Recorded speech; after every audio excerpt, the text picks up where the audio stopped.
वक्रतुंड महाकाय सूर्यकोटी समप्रभ निर्विघ्नं कुरु मे देव सर्वकार्येषु सर्वदा। गणनाथ सरस्वती रवि शुक्र बृहस्पती पंचेतानि स्मरेन्नित्यं महापातकनाशनम। नमस्कार मंडळी, श्री स्वामी समर्थ। व्हिडिओच्या टायटलवरून तुमच्या लक्षात आलं असेलच की हा विषय नेमका कोणता आहे। मांजर आडवी जाणे शुभ की अशुभ? खरं सत्य काय आहे?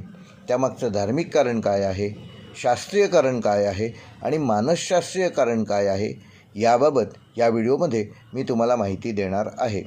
तेव्हा व्हिडिओ कुठेही स्किप करू नका, पूर्ण व्हिडिओ पहा। आणि जे आमच्या चॅनलवर पहिल्यांदाच हा व्हिडिओ किंवा कुठलाही व्हिडिओ बघत असतील तर कृपया चॅनल सबस्क्राईब करा आणि बेल आयकॉन प्रेस करा, जेणेकरून येणाऱ्या प्रत्येक व्हिडिओचं नोटिफिकेशन यूट्यूबकडून आपोआप आपल्याला मिळेल। चला तर मग व्हिडिओला सुरुवात करूया। आपण कुठे महत्त्वाच्या कामासाठी निघालो असताना अचानक एखादं मांजर आपल्यासमोरून आडवं निघून जातं। क्षणात मनात विचार येतो, अरे देवा, आता आपलं काम तर बिघडणार नाही ना? मग खरंच मांजर आडवी जाणं अशुभ असतं का हो, की हा फक्त एक गैरसमज आहे? आज आपण या समजुतीमागचं धार्मिक, शास्त्रीय आणि मानसशास्त्रीय खरं कारण म्हणजे सत्य काय आहे हे जाणून घेणार आहोत। भारतीय लोकपरंपरेनुसार मांजर आडवी गेली तर थोडं थांबावं, पाणी प्यावं आणि थोडा वेळ थांबून मग पुढे जावं असं आपल्या पूर्वजांनी सांगितलेलं आहे। आता ह्यामागचं शास्त्रीय कारण काय किंवा ह्यामागचं नेमकं कारण काय? तर मांजर हा निशाचर प्राणी आहे। प्राचीन काळी म्हणजे साधारण 100 वर्षापूर्वी आपल्याकडे प्रवास पायी किंवा बैलगाडीतून करत असत। अंधारात अचानक एखादं मांजर समोर आल्यास अपघात होण्याची शक्यता असे, म्हणून त्या काळच्या लोकांनी सुरक्षिततेसाठी अशी घटना घडली तर थोडा वेळ थांबा ही पद्धत सुरू केली। पुढे त्याच्यात अंधश्रद्धा कदाचित अंतर्भूत झाली असेल आणि त्याला अशुभ संकेत दिले गेले। आपले पूर्वज हे प्रचंड हुशार होते, ते असे कुठल्याही अंधश्रद्धांवर विश्वास ठेवणारे नव्हते। आता धर्मग्रंथात ह्याबाबत काय उल्लेख आहे ते बघूया। तर आपले वेद, आपली पुराणं आणि आपले धर्मग्रंथ याबाबत कुठेही असा स्पष्टपणे उल्लेख नाही की मांजर आडवी गेली तर अशुभ मानावं, असा कुठल्याही धर्मग्रंथामध्ये उल्लेख नाही। म्हणजे ह्याला कुठलाही धार्मिक धर्मशास्त्रीय आधार नाही।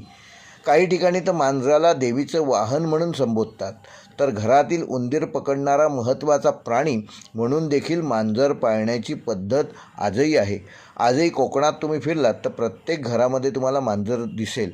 त्याचं कारण म्हणजे मांजर जास्तीत जास्त मांजराचा महत्त्वाचा आहार म्हणजे दूध पिणे, आणि प्रत्येक घरामध्ये पूर्वीच्या काही गाई म्हशी होत्या, त्यामुळे दूध दुभतं भरपूर होतं, म्हणून मांजर त्या घराच्या आश्रयाला राहत असे। मग ते फक्त दूध पित असे का? तर मग घरातले उंदीर पकडणं हे देखील ते काम करत असे।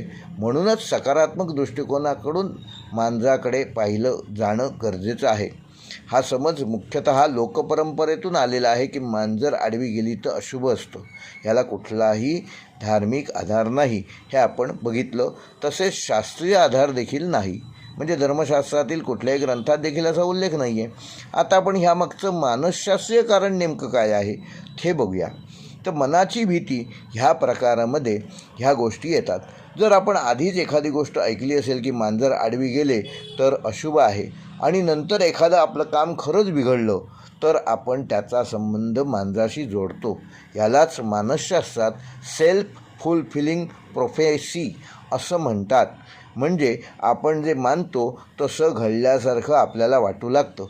आता भारताव्यतिरिक्त इतर देशामध्ये ह्या गोष्टीच्या बाबत काय गैरसमज आहेत हे आपण बघूया। तर काही पाश्चिमात्य देशांमध्ये काळी मांजर ही अशुभ मानली जाते, पण इंग्लंडमध्ये काळी मांजर शुभ मानतात। जपानमध्ये तर मांजर हे सौभाग्याचं प्रतीक मानलेलं आहे। म्हणजेच मांजर आडवी जाणे किंवा मांजर शुभ किंवा अशुभ हे वेगवेगळ्या संस्कृतीनुसार बदलणाऱ्या गोष्टी आहेत। मग अशा परिस्थितीमध्ये आपण काय करावं? जर समजा तुम्हाला मांजर आडवी गेली तर अजिबात घाबरून जाऊ नका। 2 मिनटं शांत उभे राहा, मन स्थिर करा, तुमच्या इप्सित देवतेचं नामस्मरण करा आणि आत्मविश्वासाने पुढे जा। सगळ्यात महत्त्वाचं म्हणजे तुमची श्रद्धा आणि सकारात्मक विचार हाच महत्त्वाचा आहे आणि तोच तुम्हाला यश मिळवून देणार आहे।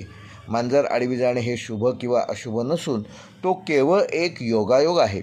आपलं नशीब, आपले कर्म आणि आपला आत्मविश्वास हेच आपलं यश अपयश ठरवत असतात. म्हणून पुढच्या वेळी जर मांजर आडवी गेली तर घाबरून जाऊ नका.